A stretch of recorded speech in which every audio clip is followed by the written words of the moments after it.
மாநில ஒருங்கிணைப்பாளர் நிகழ்ச்சியின் ஒருங்கிணைப்பாளருமான தோழர் கு தியாகராஜன் அவர்கள் இந்த மாநாட்டிலே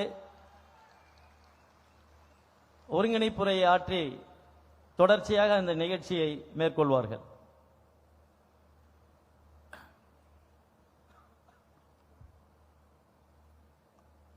எங்களுக்கெல்லாம் வாழ்வு தந்து என் போன்ற லட்சக்கணக்கான ஆசிரியர் அரசு ஊழியர் குடும்பங்களில் வாழ்ந்து கொண்டிருக்கிற முத்தமிழறிஞர் டாக்டர் கலைஞர் அவர்களை நன்றியோடு நான் நினைவிலே தாங்கி இன்று அவருக்கு எந்த விதத்திலும் சளைத்தவர் அல்ல என்று நம்முடைய கோரிக்கைகளை எல்லாம் உள்வாங்கி நேற்று கூட பல்வேறு அறிவிப்புகளை வெளியிட்டு தினம் தினம் ஆசிரியர் அரசு ஊழியர்களின் ஒவ்வொரு பிரச்சனையும் தீர்த்து வைத்துக் கொண்டிருக்கிற இந்தியாவினுடைய முதன்மை முதல்வர், தன்னிகர் இல்லாத முதல்வர், இந்திய ஒன்றியத்திற்கே தண்ணியை காட்டிக் கொண்டிருக்கிற முதல்வர்,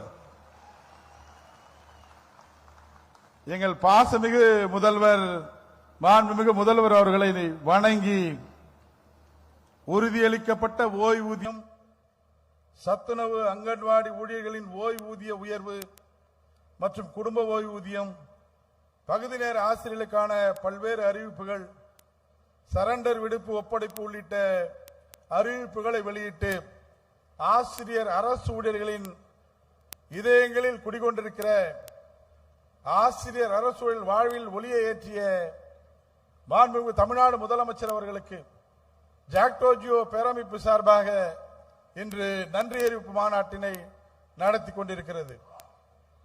இந்த நன்றி அறிவிப்பு மாநாட்டிற்கு கலந்து கொண்டு இன்னும் பல்வேறு எதிர்காலங்களிலே அந்த 2.0களிலே நான் மட்டும்தான் தொடர்ந்து ஆசிரியர் அரசு ஊழியர்களுக்கு இருப்பேன், என்னை தவிர வேறு யாரும் இல்லை என்பது போல இந்த நிகழ்ச்சிக்கு வருகை தந்திருக்கிற மாண்புமிகு தமிழ்நாடு முதலமைச்சர் அவர்களே, இந்த நிகழ்ச்சிக்கு வருகை தந்திருக்கிற எங்களுடைய பல்வேறு பிரச்சனைகளை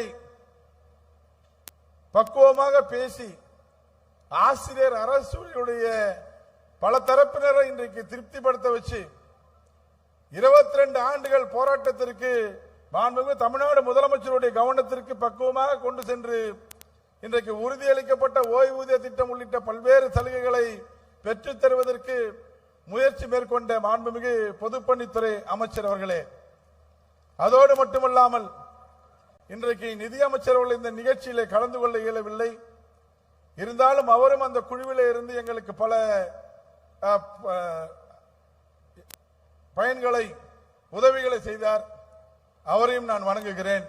அதோடு மட்டுமல்லாமல் மூவர் குழுவிலே முத்தாய்ப்பாக மாண்புமிகு பள்ளிக்கல்வித்துறை அமைச்சர் அவர்கள், அவர் ஆசிரியர் அரசு ஊழியர்களுக்காக ஆசிரியர் அரசு பிரதிநிதியாகவே எங்களுடைய தினம் தினம் அவர் கால்கள் எங்களுடைய கோரிக்கைகளுக்காக ஓடி ஓடி ஓடி எண்ணற்ற பல கோரிக்கைகளை பெற்று தந்திருக்கிற மாண்புமிகு மரியாதைக்குரிய மாண்புமிகு பள்ளிக்கல்வித்துறை அமைச்சர் அவர்களே, இந்த நிகழ்ச்சி ஏற்பாடு செய்யும் போது அடிக்கடி எங்களிடம் வந்து இந்த நிகழ்ச்சிக்காகவும் ஆசிரியர் அரசு நலன் சார்ந்தும் எங்களோடு களத்தில் இருந்த மாண்புமிகு மருத்துவ மற்றும் மக்கள் நல்வாழ்வுத்துறை அமைச்சர் அவர்களே, ஏனைய ஜாக்டோஜியோ ஒருங்கிணைப்பாளர்களே, இங்கு பெருந்திரளாக கூடியிருக்கக்கூடிய ஜாக்டோஜியோ ஒருங்கிணைப்பாளர்களே, உங்கள் அத்தனை பேருக்கும் ஜாக்டோஜியோ பேரமைப்பின் சார்பாக எனது மனமார்ந்த வணக்கத்தையும் நன்றியும் முதலில் தெரிவித்துக் கொள்கிறேன். மாண்புமிகு தமிழ்நாடு முதலமைச்சர் அவர்களுக்கு நீண்ட அடுத்த கட்டமாக பல அலுவல்கள் இருப்பதால் ஒரு சில விஷயங்களை மட்டும் நான் இந்த நேரத்தில் இந்த சபையிலே பதிவு செய்ய கடமைப்பட்டிருக்கிறேன். 2006 53,000 தொகுப்பூதிய ஆசிரியர்களுக்கு ஒற்றை கையெழுத்திலே காலமுறை ஊதியத்தை வழங்கி வாழ்வளித்தவர் டாக்டர் கலைஞர் அவர்கள். அதே இன்னைக்கு 2026 அது அப்படியே திரும்பி பார்க்கிறோம். 20 ஆண்டுகளுக்கு பிறகு முடியவே முடியாது, ஓய்வூதியத்தை வழங்கவே முடியாது, வாய்ப்பே இல்லை என்று சொன்ன அந்த ஓய்வூதியத்தை தமிழ்நாடு உறுதியளிக்கப்பட்ட ஓய்வூதிய திட்டமாக வழங்கி வரலாற்று சாதனை படைத்திருக்கிற மாண்புமிகு தமிழ்நாடு முதலமைச்சர் அவர்களை நான் நன்றியோடு வணங்குகிறேன். எவ்வளவு பேர், எத்தனையோ பேர் வந்தாங்க அந்த டாப்ஸ் திட்டத்துக்கு எதிராக புரட்சிகளையும், அதாவது பொய்யான பிரச்சாரங்களை செய்வதற்கு. நான் அவர்களுக்கெல்லாம் ஒன்று ஜாக்டோஜியோ பேரமைப்பின் சார்பாக நான் கேட்டுக்கொள்ள விரும்புகிறேன். முதல்ல இந்த ஓய்வூதியத்தை பறித்தது ஒன்றிய அரசு, பிஜேபி அரசு. தமிழ்நாட்டில் முதல்ல அமல்படுத்தியது அம்மையார் ஆட்சி. எல்லாருக்கும் தெரியுமா தெரியாதா? ஓய்வூதியத்தை பறித்தது யார்? அம்மையார் அவர்கள்.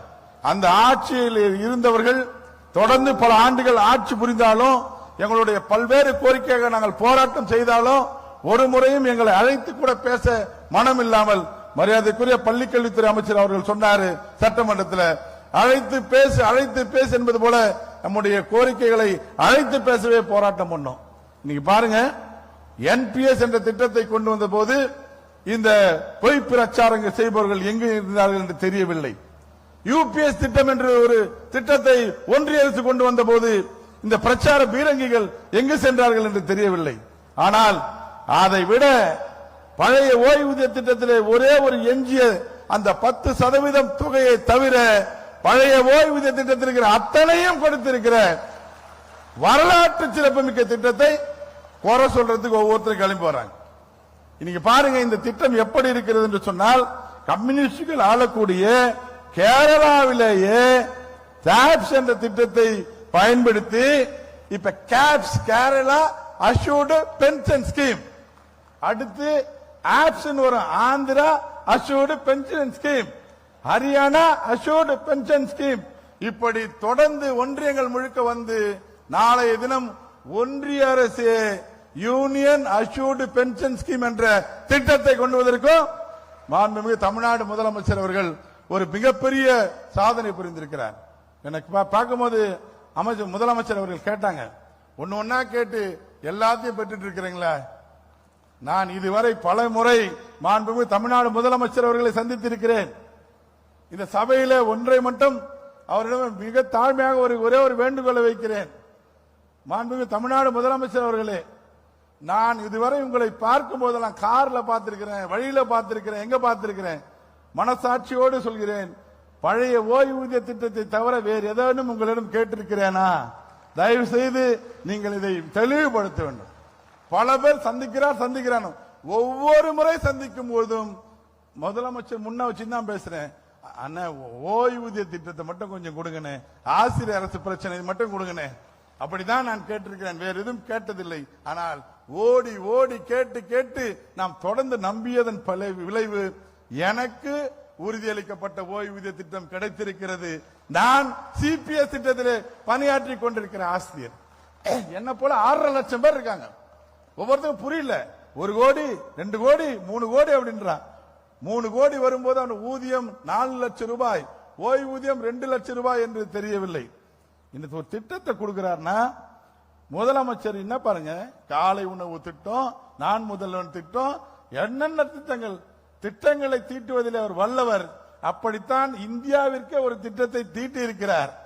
நான் இவ்வளவு கேட்கிறேன், எங்க மேல பல கரிசனம் கொண்டு புது அக்கறையோடு பக்கம் பக்கமாய் விளம்பரம் கொடுத்தவர்கள், எங்களுடைய எலிமெண்டரி ஸ்கூல் ஹெட்மாஸ்டர் எவ்வளவு வாங்குறான்? எவ்வளவு? 84,000. நம்ம புள்ள 10,000. குத்தி நெஞ்சிலே குத்தியவர்கள் எல்லாம் இன்றைக்கு இந்த டாப்ஸ் திட்டத்தை பற்றி பேசும்போது, அதை விட அவர்களோடு சேர்ந்திருக்கிறவர்கள் இன்றைக்கு எங்களுக்காக வரிந்து கட்டி பேசும்போது, நான் முதலமைச்சர் முன்னே வச்சுதான் ஒன்னே ஒன்னு கேட்கிறேன், சிம்பிள். முன்னாள் முதலமைச்சர் அவர்களே, அவரோடு சேர்ந்திருக்கிறவர்களே, ஒண்ணுமே பண்ண தேவையில்லை, விமர்சனமே தேவையில்லை, நேராக மாண்புமிகு பாரத பிரதமரிடம் செல்லுங்கள், ஒற்றை வரியிலே கோரிக்கை வையுங்கள், மீண்டும் ஒன்றிய அரசு பழைய ஓய்வூதிய திட்டத்தை அமுல்படுத்தும் என்று சொல்லுங்கள். அடுத்த நாளே எங்களுடைய முதலமைச்சர் பழைய ஓய்வூதிய திட்டத்தை அமுல்படுத்த தயாரா இருக்கிறார். இப்ப கூட என்ன நம்மளெல்லாம் பல்ஸ் பார்த்திருக்காரு, எப்படி இருக்கிறீங்க என்னன்னு, எவ்வளவு தூரம் செஞ்சாலும் எப்படி இருக்கீங்கன்னு. நிச்சயமா நம்மளோட புலம்பல் என்ன, நம்ம 10% கட்டுறோம், பழைய ஓய்வு திட்டத்துக்கு 10% இல்ல, அதானே கொஞ்சம் கொஞ்சமா. என்னோட தலைவர் தமிழ்நாட்டோட நிரந்தர முதலமைச்சர் ஆசிரியர் அரசுடன் பாதுகாவலர் எண்ணற்ற திட்டங்களை வழங்கிக் கொண்டிருக்கிற எங்களுடைய முதலமைச்சர் நிச்சயம் கனிவோடு அதை பரிசீலிப்பார். அதை பரிசீலிப்பதற்கு அவர் தொடர்ந்து 2026, 2031, 36 என்று தொடர்ந்து இருந்து கொண்டே இருக்க வேண்டும். உங்களுடைய பலத்த வருதல் இந்த மேடைக்கு வந்தவங்களும் சரி, நல்லா கை தட்டுங்க. 2026 யாருடைய ஆட்சி? 2026 இதெல்லாம் ரொம்ப எக்ஸைட்டிங்கா பேசல. 1 லட்சம் வாங்குற முத்தமிழ் டாக்டர் கலைஞர் அவர்களால 50,000 வாங்க போறேன். என்னுடைய தலைவர் முதலமைச்சருடைய உறுதியளிக்கப்பட்ட ஓய்வூதிய திட்டத்தால நான் இறந்து போனால் என் மனைவி வாங்க போகிறார், என் மனைவிக்கு தொடர்ந்து பெறுவார். இப்படிப்பட்ட ஒரு உத்தரவாதத்தை நான் கூட கொஞ்சம் வேலையை கூட அப்படியே கூட நிறைய பேர் கொஞ்சம் நீங்க ஸ்டாப்ஸ் கொடுத்ததுக்கு அப்புறம் வேலையை ரிசைன் பண்ற ரேஞ்சு கூட வந்திருக்காங்க. அண்ணன் கல்யாணம் சொன்னாரு, இப்ப எங்களுக்கு பென்ஷன் இருக்கு, கம்பீரமாக இருப்போம் என்று சொல்லி அண்ணன் முதலமைச்சரோடைய பல்வேறு அலுவல்கள் என்னைக்குமே அவர் நம்மள ஒரு பார்வையா பார்க்கவில்லை. தொடர்ந்து இந்த ஆசிரியர் அரசூரியர் இனம் இன்று வரை வரலாற்றிலே திராவிட முன்னேற்ற கழக ஆட்சியிலே தான் பல அறிவிப்புகளை பெற்றது. வரலாறு மனசாட்சி உள்ளவர்கள் அத்தனை பேருக்கும் தெரியும். கடந்த ஆட்சியில ஒன்றே ஊதிய குழு மாற்றத்தை பெற்றோம். அதுவும் நடையாய் நடந்து நீதிமன்றத்திலே சென்று நீதிமன்ற அறிவுறுத்தினாலே நாங்கள் கிடைக்க பெற்றோம். ஒவ்வொன்றும் நாங்கள் கேட்டதும் கேட்காததையும் கொடுக்கிற முதலமைச்சர். தேர்தல் அறிக்கை என்று சொல்லிக் கொண்டிருக்கிற நண்பர்களுக்கு கேட்கிறேன், தேர்தல் அறிக்கையில் இல்லாத காலை உணவு திட்டத்தை கொடுத்த உன்னத முதலமைச்சர் உலகத்தில் யாராச்சும் உண்டா? நிச்சயம் அவர் வாழ்வாங்க வாழ வேண்டும். அத்தனை கோரிக்கைகளையும் தொடர்ந்து உங்கள் கோரிக்கை சாசனமாக நாங்கள் கொடுத்து கொண்டிருக்கிறோம். உங்களை தவிர எங்களுக்கு வேறு வாய்ப்பில்லை. இந்த நேரத்திலே இந்த 3 அமைச்சர்கள் கொண்ட குழுவிற்கு நான் மீண்டும் ஒரு முறை ஜாக்டோ ஜியோ பேரமைப்பின் சார்பாக நான் நன்றியை தெரிவிக்க கடன்பெற்றிருக்கிறேன். ஏனென்று சொன்னால் நிதியமைச்சர் வரல, பல முறை பல பேச்சுவார்த்தைகளிலே அவர்கள் தான் எங்களுக்கு அனைத்துமாக நின்றார்கள். மீண்டும் நிற்பார்கள். எங்களோடு முதலமைச்சரை கொண்டு போய் சேர்ப்பார்கள்.